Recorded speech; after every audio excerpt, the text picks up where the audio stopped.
Hey y'all, how you doing? Wishing well. So, Deltarune Chapter 3 and 4 seem like they could drop any minute, and before they do, I really want to get some last minute predictions in. I've had a lot of fun talking about this game with buddies and watching theory videos, but I want to hop out of my comfort zone of platform fighter clip montages and give theory sharing with all y'all a shot. I'd like to make a big hangouty prediction chat if there's time. Thankfully my midterms are finally out of the way, but with it feeling like Deltarune tomorrow, I want to at least flesh out this particular theory focused on Ralsei. But you guys have to be nice to me, okay? That's mandatory, that's a requirement. And of course, spoilers for the game so far. I don't think you'll really get what I'm talking about or have it hit if you haven't played these games yourself. I'm not really gonna re-explain clues some of us have been sitting with for 7 years, so feel free to skedaddle on out of here and maybe come back later if you want. Okay, so I think I want to set up how I got to the thesis of this idea first. I think that'll really help.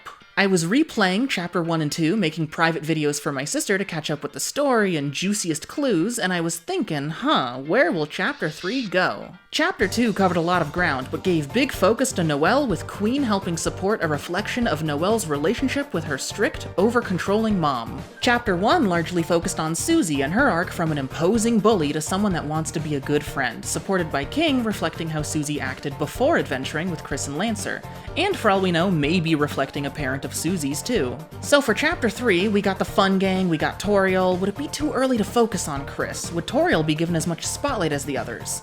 How about Ralsei? Alright, how about Ralsei? Going with that, I guess he's already set up to face some emotional conflict. While Susie may see the new Dark World as another fun adventure, Ralsei might be especially nervous since this fountain may not be part of the prophecy, and he may be very uncomfortable trying to steer the ship back onto whatever highly scripted events are supposed to occur. And while Susie may want to avoid Toriel so a teacher doesn't find out about the gang's liberating but dangerous adventures, Ralsei may want to avoid her because she could ruin the prophecy and also the whole weird thing where he kind of shares a freaky amount of parallels with one of her kids. But okay, how could this climax? What could be Ralsei's arc, or how could this further the story? Well, so far, we know Ralsei cares a lot about this prophecy, and he also seems to really like the player. He wants to make sure the player feels all important through acting, being the only one to really seal fountains. He wants the player to enjoy watching what Susie's up to when she's away. He'll only scold Susie for fighting in Chapter 1, whether you fight or don't. And he keeps quiet if you do awful things like getting the thorn ring, and he accepts if the player wants to attack him or destroy his manual for the hell of it. After fighting Spampton, Susie can't believe the others won't say anything, and after asking Chris if they're okay, yes or no, Chris will try to share their real feelings, and Ralsei will work to suppress them, saying it wasn't a big deal, it shouldn't be thought about, let's just move on. While Ralsei loves the player, he seems cruelly neglectful to Chris. Is it possible he really doesn't understand the distinction between them? I don't think so. Maybe this is silly, but that prison scene in Chapter 1, right? Chris helps Susie with the puzzle. How? Chris is staring at a wall, but I think Ralsei knows that the player has this angelic top-down view.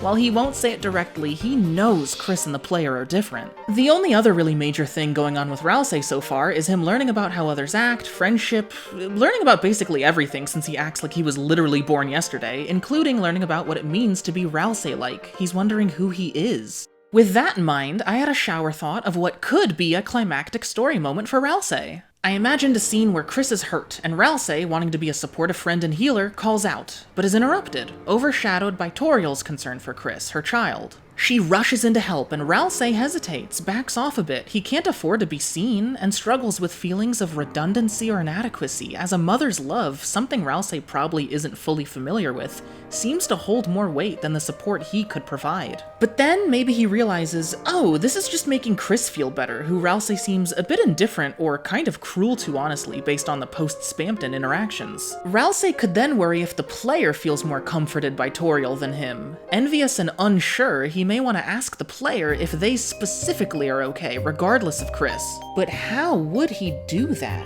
Well, maybe if we had a chilling moment where he dropped our names. The names we put at the start of the game in the Goner Maker sequence for the creator. But how would he know our names? Well, I don't know, what if he's like the vessel?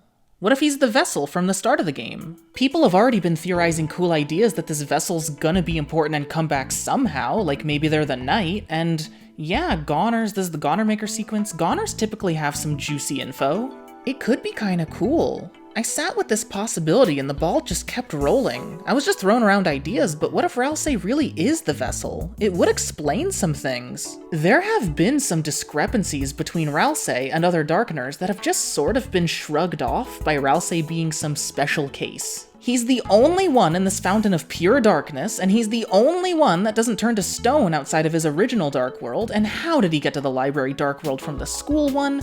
And while all other Darkeners suddenly have these weirdly rich histories, Ralsei acts like he was literally born, like, that morning. He's never had friends before, he's never hugged before, he's only beginning to understand others and himself as an entity. He says he's been waiting for Chris and Susie his whole life because he has. His whole life seems to be like, I don't know, a morning, maybe a day. He had a bit of time to make that manual, I guess. Good mysteries pull off cool twists a lot of time by relying on audience assumptions. Based on what we've seen and have been told, it's natural we'd assume Ralsei's a Darkener, but it's also been made clear he's different, and a lot has been left open. Assuming Ralsei's a Darkener, then it's a fun mystery what object does he correlate to in the light world? It's so fair to theorize, and it's super cool to think that maybe he's the red horns Chris used to wear.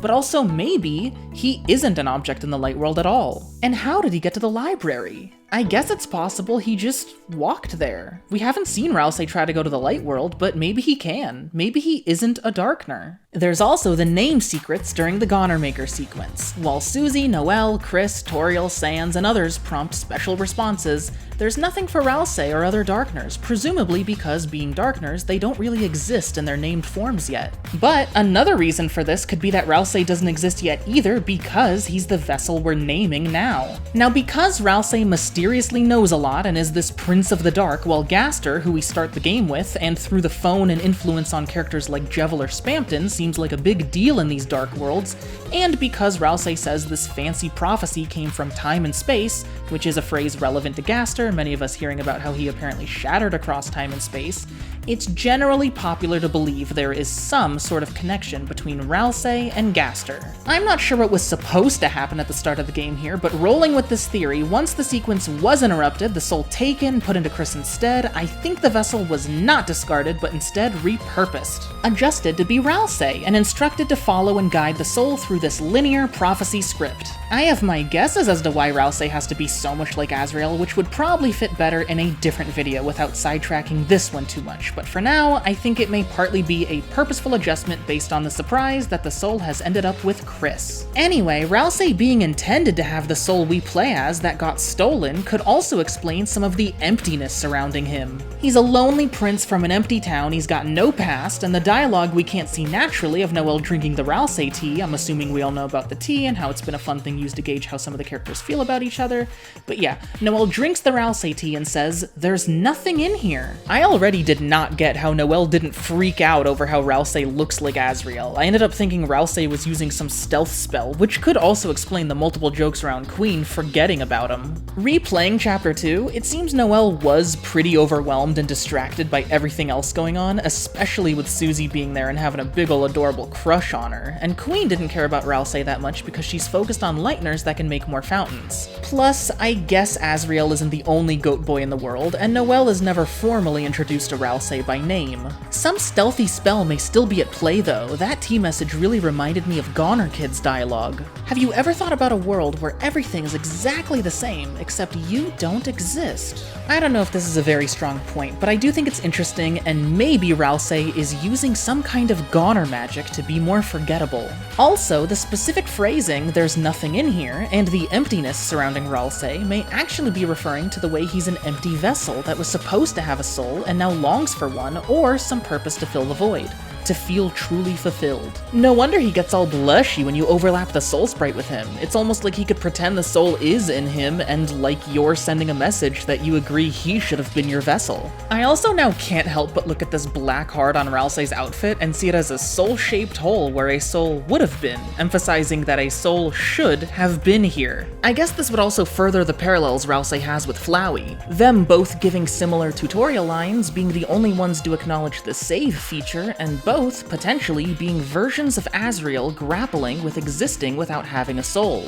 While Ralsei seems genuine in being a sweetie, it couldn't hurt to remember that Flowey also tried everything with his power, including being nice to everyone, and in Undertale he also advises the player towards a pacifist route to further his own goals. I don't think Ralsei is evil, but the way he treats Chris in that post-Spamton dialogue that I'm gonna keep bringing up a lot did feel really bad. The way he stays silent about the Thorn Ring seems knowing and complicit, and these could be signs that Ralsei may be pushing players towards nicer options because they may simply further some goals we don't know about yet with the most efficiency. If Ralsei is working for Gaster, who may, from what we know, see every character in the game merely as fictional characters in a video game, Gaster, and by extension Ralsei, may have cold, calculated, neutral outlooks on their world. Not prioritizing being nice because it makes others happy and stuff, but maybe because somehow it's just simply more efficient. I mean, this efficiency may partly be explained simply through the fact that these crueler paths tend to provide more challenging boss fights that cause more resets, and from the perspective of a character with this neutral outlook,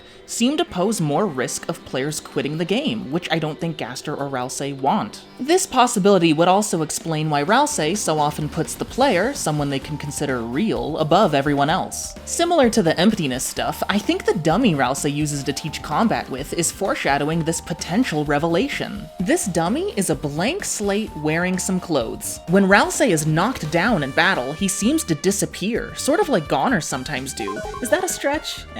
With just his clothes left behind in a pile. Well, this dummy is like that, just a blank slate to throw some clothes on, or those clothes can get put on a mannequin instead later, which I think emphasizes the message that much more, this comparison driving home the fact that these are just vessels. This representation of Ralsei early on in the game is just a vessel. I feel like if this theory turns out to be right, then this dummy is something people could see on a second playthrough and get that cool feeling of like, oh my gosh, the twist was right under our noses from the very beginning. Now this is all nice, but it's all circumstantial. Yeah, Ralsei isn't included in the Goner Maker name secrets, doesn't have a rich history like other Darkeners, weirdly seems halfway invisible to Noelle, and blushes when we get close. This theory that Ralsei is the vessel from the start of the game and some Goner version of Asriel could frame these things as an interesting pattern. But without stronger evidence, this could all just be a bunch of weird stuff explained in other ways. I have to admit none of this is definitive. But I'm still not done, and I think I may actually have two definitive pieces of evidence. First, how did Ralsei get to the library? There's no grand door in the Dark World Ralsei could take from the school closet to the library computer room. And Ralsei is not just a figment of Chris or Susie's imaginations. One way people have tried to explain Ralsei showing up at the library is with an idea that Ralsei is some item Chris is carrying around, because then Ralsei can just be in any Dark World Chris goes to. Some weapon, armor, maybe Ralsei's this $2, or maybe Ralsei is the headband with the horns Chris used to wear a lot, and maybe Gaster surgically or magically implanted the headband in Chris somewhere. Luckily, this possibility can be ruled out. At the beginning of Chapter 2, Ralsei asks Chris to head back to the Light World and grab the objects that'll rematerialize as all the Darkner buddies from Chapter 1. For some reason, Ralsei has Susie stick behind with him while Chris gets the stuff, keeping her clueless on the connection between Darkners and Light World objects. We already had other scenes that could be interpreted or argued as Chris and Ralsei being separated before, but this makes it especially clear. With Susie behind as a witness, hanging out with Ralsei while Chris heads back to the Light World, we can be sure that Ralsei is not some item that Chris is carrying around. So, is Ralsei an item at all? And again, how did he get to the library when he's supposed to be stuck at the main dark fountain back at school?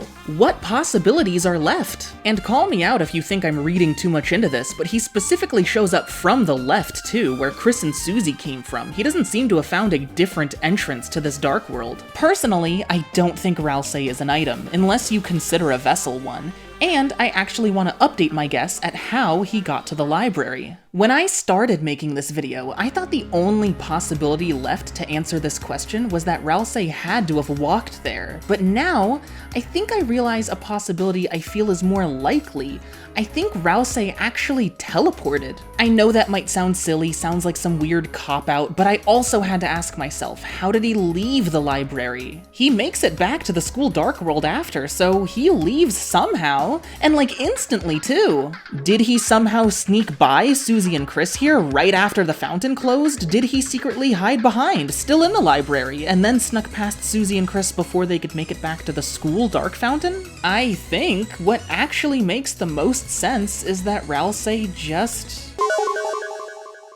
And for the final main point of this theory, in a full circle moment after thinking about a lot of the points along the way, I thought back to what got the ball rolling. The idea of a scene where Ralsei name drops us. But to get to this hypothetical chilling scene where Ralsei drops your name, the creator's name, he'd have to know it. And nothing I've brought up proves he knows our names. And even if he is the vessel, would that mean he would know our names? The beginning asks how we feel about the vessel and assures us it won't hear. Can't be sure that that's true, but can't be sure it isn't either. I thought I had a pretty cool theory here, but at this point I started feeling doubtful. I didn't have anything definitive, nothing sealed the deal. But if I just had the right proof, if Ralsei did know the creator's name, how could that be explained outside of a connection to Gaster without Ralsei being the vessel, and how could everything else make sense? Well, I let it go for a bit and continued on, recording chapter 2 for my sister.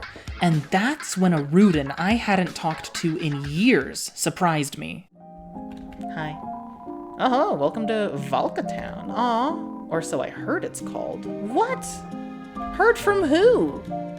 Come to think of it, welcome to me too, haha. I think we're gonna like living here. Wait, who told you that? That's confidential. Huh. Please call me out if you have any alternative ideas, but I just cannot think of any other reasonable possibility. I cannot think of this Rudin hearing this town being referred by this name by anyone other than this fluffy dork. So that's the theory. Ralsei knows the creator's name, has a clear connection to Gaster, most likely must have teleported to and away from the library, and ultimately is the vessel from the start of the game, and in other words, is a goner version of Asriel. This offers an alternate explanation as to why Ralsei isn't included in the name secrets, why he doesn't have a rich history like other Darkners, why he doesn't turn into a statue in other Dark Worlds, and how we don't know what item he's associated with in the Light World because he might not be associated with one at all. I hope I did alright for my first try at this sort of thing. I'm really looking forward to more of this great game and chatting about it with all y'all. Please feel free to leave a comment. I love discussing this sort of stuff. Thank you for listening, wishing y'all well, and I guess I'll see you later. Maybe even tomorrow. Bye!